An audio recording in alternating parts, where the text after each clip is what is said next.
The Diary of a Madman by Guy de Maupassant. The Diary of Madman was published in Gil Blas in October 1886. A longer version involving a supernatural being which haunts his being, called La Horia, was published in 1887.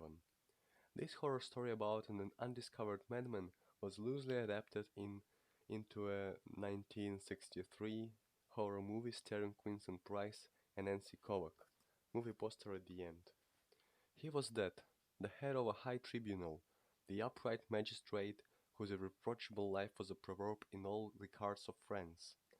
Advocates, young councillors, judges had greeted him at sight of his large, thin, pale face, lighted up by two sparkling deep-set eyes, bowing low in token of respect. He had passed his life in pursuing crime and in protecting the weak. Swindlers and murderers had no more redoubtable enemy, for he seemed to read the most secret thoughts of their minds. Read. He read. He was dead now, at the age of 82, honored by the homage and followed by the regrets of a whole people. Soldiers in red trousers had escorted him to the tomb, and men in white cravats had spoken words and shed tears that seemed to be sincere beside his grave. But here is the strange paper found by the dismayed notary in the desk where he had kept the records of the great criminals. It was entitled, Why? 20th June, 1851. I have just left court. I've condemned Blondel to death. Now why did this man kill his 5 children? Frequently one meets with people to whom the destruction of life is a pleasure. Yes, yes, it should be a pleasure, the greatest of all perhaps. For is not killing the next thing to creating, to make it and to destroy? These two words contain the history of the universe, all the history of worlds, all that is, all. Why is it why is it not intoxicating to kill? To 25th June. To think that a being is there who lives, who walks, who runs. A being? What is a being? That animated thing that bears in it the principle of motion and a will ruling that motion. It is attached to nothing, this thing. Its feet do not belong to the ground. It is a grain of life that moves on the earth, and this grain of life, coming I know not whence, one can destroy at one's will. Then nothing more. It perishes. It is finished. 26th June. Why then, why then it is a crime to kill? Yes, why? On the contrary, it is the law of nature. The mission of every being is to kill. He kills to live, and he kills to kill. The beast kills without ceasing, all day, every instant of his existence. Man kills without ceasing to nourish himself. But since he needs, besides to kill for pleasure, he has invented hunting. The child kills the insects he finds, the little birds, all the little animals that come in his way. But this does not suffice for the irresistible need to massacre that is in us. It is not enough to kill beasts. We must kill men too. Long ago this need was satisfied by human sacrifices. Now the requirements of social life have made murder a crime. We condemn and punish the assassin. But as we cannot live without yielding for the natural and imperious instinct of death, we relieve ourselves, from time to time, by wars. Then a whole nation slaughters another nation. It is a feast of blood, a feast that maddens armies and that intoxicates civilians, women and children, who read by lamplight at night the feverish story of massacre. One might suppose that those destined to accomplish these butcheries of men would be despised. No, they are loaded with honors. They are clad in gold and in resplendent garments. They wear plumes on their heads and ornaments on their breasts, and they are given crosses, rewards, titles of every kind. They are proud, respected, loved by women, cheered by the crowd, solely because their mission is to shed human blood. They drag through the streets their instruments of death, that the passer-by, clad in black, looks on with envy. For to kill is the great law set by nature in the heart of existence. There is nothing more beautiful and honorable than killing. 30th June. To kill is the law, because nature loves eternal youth. She seems to cry in all her unconscious acts, quick, quick, quick. The more she destroys, the more she renews herself. 2nd July. A human being. What is a human being? Through the through thought it is a reflection of all that is. Through memory and science it is an enlarged edition of the universe whose history it represents, a mirror of things and of nations. Each human being becomes a microcosm in the macrocosm. 3rd July. It must be a pleasure unique and full of zest to kill, to have there before one the living, thinking being, to make the arena a little hole, nothing but a little hole, to see that red thing flow which is the blood, which makes life, and to have before only a heap of limp flesh, cold inert, void of thought. 5th August. I, who have passed my life in judging, condemning, killing by the spoken word, killing by the guillotine, those who had killed by the knife, I, I, if I should do as all the assassins have done, whom I have smitten, who would know it? 10th August. Who would ever know? Who would ever suspect me?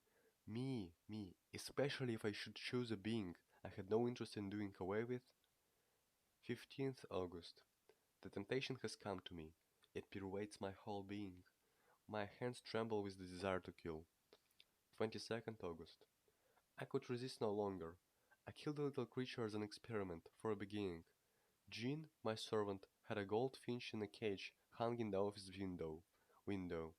I sent him on an errand, and I took the little bird in my hand where I felt its heart beat. It was warm. I went up to my room. From time to time I squeezed it tighter. Its heart beat faster. This was atrocious and delicious. I was near choking it, but I could not see the blood. Then I took scissors, short nail scissors, and I cut its throat with 3 slits, quite gently. It opened its bill, it struggled to escape me, but I held it. Oh, I held it, I could have held a mad dog, and I saw the blood trickle.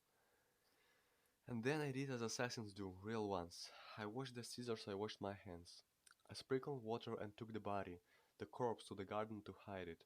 I buried it under a strawberry plant. It will never be found. Every day I shall eat a strawberry from that plant. How one can enjoy life when one knows how. My servant cried. He thought his bird flown.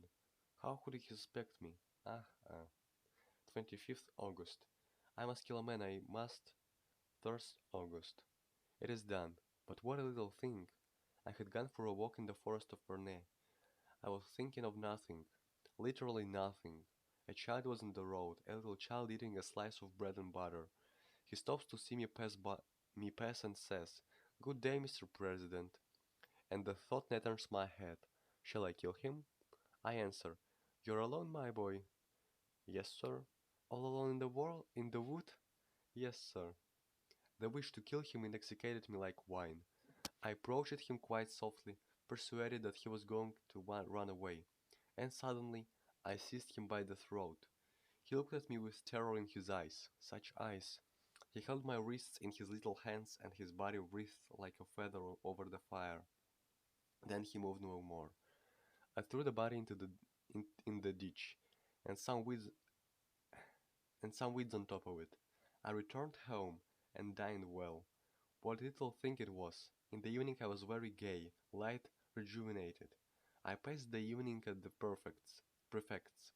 They found me witty, but I have not seen blood. I'm tranquil. 31st August. The body has been discovered. They are hunting for the assassin. Ah, ah. 1st September. 2 tramps have been arrested. Proofs are lacking. 2nd this September.